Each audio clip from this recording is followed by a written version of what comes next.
Good morning, you guys. Good morning, good morning. I'm so excited. It's such an amazing day. And I really just was like, every time I'm in the process of learning something, because every time I do a video, I'm really learning. And the irony is that sometimes I talk so fast that I say things kind of backwards. So if you notice that, I notice it too. But I digress. Let's talk about, aspects of how to keto adapt, why you wouldn't keto adapt, things to look out for, client stories, whatever. It's very difficult sometimes to title these videos because I really want to talk about hypoglycemia. Yes. And hypoglycemia is what? It's not sexy. It's not. If I were to title why you don't get, understanding hypoglycemia in relationship to your keto adaptation, there's going to be an eighth of you guys who are going to be like, yes, that's what I want to read. But the rest of you want to see, oh my God, how you get the business and how you lose weight on keto and how you get foamed, how you get toned and get a nice booty and get lean and I'm sorry, I had to wake up myself because I can't stand, I find science so fascinating, but yet how I title the videos is like, hey, here's not what's inside. You titled it this and this, something else is being said in the videos. It's because I'm trying to draw you in to actually backdoor you with some good, I'm learning good science. Let's talk about hypoglycemia, because that's what I really want to talk about. Not how do you get the business. Well, how do you get the business is how you regulate your blood sugar. So hypoglycemia is when your blood sugar plummets. You guys cannot regulate your blood sugar anymore, which is seriously the biggest freaking issue. Blood sugar up and down, up, down, up, down. And I realize when people talk sciencey, they don't make it applicable to your everyday life. What would that look like? Well, that would look like, oh my God, I'm at work, I'm at my desk. I'm starting to get fuzzy brain, get a little hungry because I skipped breakfast, I had a coffee. Then I have lunch with my workmates, the coworkers, and then I go back to work. And then as I settled in at my desk, I'm so sleepy. Oh my God, I'm so sleepy. And if I'm not going, if I'm not on a job on my feet, I get so sleepy. And it's like somebody's trying to talk to you, and you're like, oh my God, shut up, because you can't focus. So that's an example of hypoglycemia. It can be from a little tired to freaking moody, cranky, PMS. Yeah, guys, you too. Little andropause, little cranky, little low T, little screwed up. Yes. Doesn't matter. If you're wired at night, if you're tired in the morning, if you can't focus in the afternoon, you probably have a blood sugar dysregulation. That's a problem. Big problem. Because that is going to, I'm tired in the afternoon when I'm at my job at my desk, is going to make it more difficult for you to keto adapt. To get, oh my God, a nice slim body. Yes, no. That's a problem. So the more you guys understand this reality, let's get real bright in here. Yes, okay. The more that you guys understand the body, then the more y'all can do something about it. I can sit and talk about macros and recipes and eat your cheese and your nuts and whatever, but that's not going to help you get healthy and get balanced. Because a lot of you guys are like, cuckoo, cuckoo, a little loopy. And of course the people I'm talking to, so this is not me, it's everybody else. No, it's you too. Because I've been loopy too. I'm always loopy. Let's keep it real. Okay, so, what's the dealio? Blood sugar dysregulation. It's so funny because if I have a face-to-face, in-person consultation with someone, you can really, really see that they're gone. They're gone. Because they're starting to have a hypoglycemic reaction. So the body begins to dump adrenaline into the bloodstream. Now you guys are adrenaline junkies. Flood the body with adrenaline, but that's not going to last. And this either low blood sugar, because what happens is your body loses you're not supposed to feel tired. Ooh, our hunter-gatherers napped in the afternoon. They were about energy conservation, right? They had like predators and bugs and freaking the elements to be concerned about, trying to sleep on not little comfortable ergonomic freaking pillows and shite with a heater on. So perhaps that's why they needed to nap in the afternoon. But y'all in the comforts of your home. Yes, we got water, we got food. We don't have bugs eating, burrowing into our skin, and, you know, we don't have any of that issue. Starving all night long. I'm so hungry. We didn't have that. We don't have that. So if you are in ketosis, the need to nap because you're so damn sleepy, it's because you cannot manage your blood sugar. And when your blood sugar is up and down, so does your sex hormones. Yes. So does your estrogen dominance. And men, T levels go down. Like you just can't hold a woody like you used to. You just can't build muscle like you used to. You can't get rid of that flank fat like you used to. Blood sugar dysregulation, hypoglycemia, and it's all connected to the vanity of what we look like.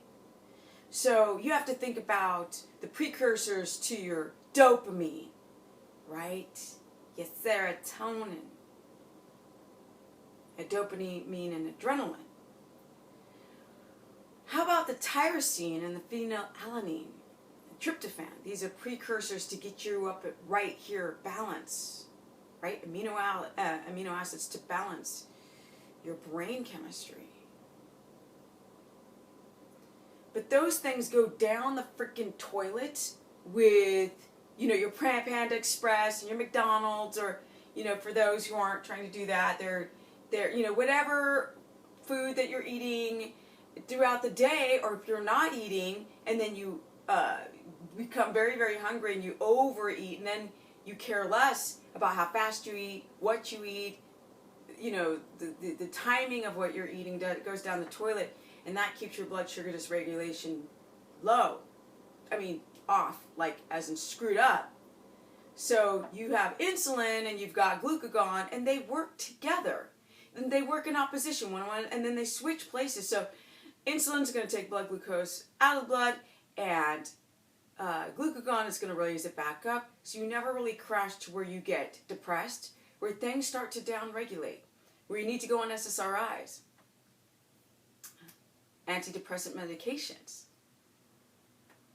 which are terrible because they flood the brain with too much serotonin.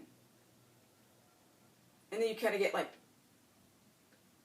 you know, a little more crazy on the antidepressant medication. This is going to affect your weight loss. Your gut. The food that you ate growing up is going to affect your ability to keto adapt. The fact that your blood sugar can't stabilize is going to affect your system. So I always say the adrenals, the thyroid, in the middle of your brain. Yes. The neurotransmitters. Insulin is an issue. Because if you're crashing, you could develop insulin resistance. And now insulin can't do its job to get the blood glucose that you've been surviving on into the brain cells. And it can't transport those branched chain amino acids into the brain to be able to be worked with the old dopamine, and keep your dopamine and serotonin levels at balance. Keep your adrenaline at balance. We don't have too low adrenaline. We don't want to have too high adrenaline. These are the things that you need to consider. So people who are depressed, moody, they have a blood sugar dysregulation. Is that sexy to talk about? No. But it's essential to keto adapt. So lately I've been talking to a lot of fitness competitors, bodybuilders, and just people who've done the HCG diet, and nobody understands the biochemistry on what happens to their body when they do this stuff. They go, I lost a lot of weight, I look great. Like my manager of my building, which if she sees this, she's probably not gonna be too happy. But we were having a conversation yesterday. She's like, I lost 10 pounds, I look great. And I go, well, aesthetically, we're subjective in society, but how she lost the weight was just not eating enough, stressed out. But then she said she started eating more. So she basically lost weight because of stress, but then realized I need to start eating a few times throughout the day, which is a lot better than what she was doing, which is eating at night, which is making her leptin kind of be a little bit resistant. But her thoughts of looking great, that's what's the wrong way to look at it. You have to stabilize your blood sugar. You have to stabilize it. Because she's doing caffeine throughout her day. That's not stabilizing your blood sugar. Because you're dumping adrenaline into the bloodstream, and there goes that cascade of the blood sugar dysregulation again, which messes up your brain chemistry, which develops the anxiety or the angry. When you're angry, you get a flood of adrenaline into the bloodstream, and then you get the serotonin bump, and you actually feel better being freaking angry because you're tired and you're moody, and now you feel alive. Your nervous system is crack-a-lacking. You ever notice when people try to pick a fight for no reason? Yes, adrenaline junkie. Blood sugar dysregulation. Because if your blood sugar was even as a carb burner, you would feel so chill. You'd be like, oh my God, give me my caramel macchiato, whatever. No. Anyway, you would just feel like, oh, give me my tuna wrap. Sorry, I live in LA. Yes. So this is why people don't keto adapt. All that rambling about blood sugar dysregulation, this is the life that you've been living way before you even tried keto. And then you've done these dumb diets. And then people who are doing fitness, they do cardio. I was talking to this guy, and it's they don't understand that your body only has limited resources to keep you the checks and balances, homeostasis, that if you're not on a homeostatic level of balancing, then your body's got to work overtime. Now, if you're young, that aesthetically, I could look like this and be a hot mess. Probably not at 48. No. But if I was 28, I could get away with this facade, right? I could look amazing, but be a wreck inside. Gut being a mess, adrenals being a mess, mood, menstrual cycle, T levels for the guys. So we need to stabilize our bodies to now, once people try keto, it doesn't work. They're like, why? When am I going to adapt? When is the weight coming off like it did with the HCG diet and the Atkins diet? Why? Because this is not a starvation diet. This is eat like a mother-sucking fat diet. But you have to balance your blood glucose.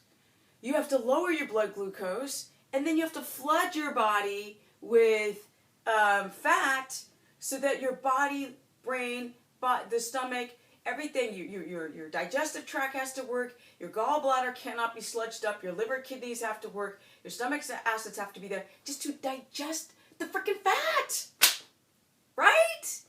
And the fatty meats. A lot of you guys are like, I don't like red meat. Oh my God. And they think it's bad for you, and it's one of the most amazing, it's got an amazing source of omega-3s, minerals, B12, iron. It's so fantastic.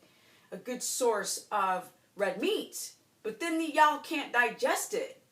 Right? Bacon, red meat, bison, this great grass-fed beef. Can't digest it. Butter. Now butter becomes a problem as well. You can't do the coconut oil because you don't have the enzymes to break down the caprylic and capric acid. It's just a hot mess.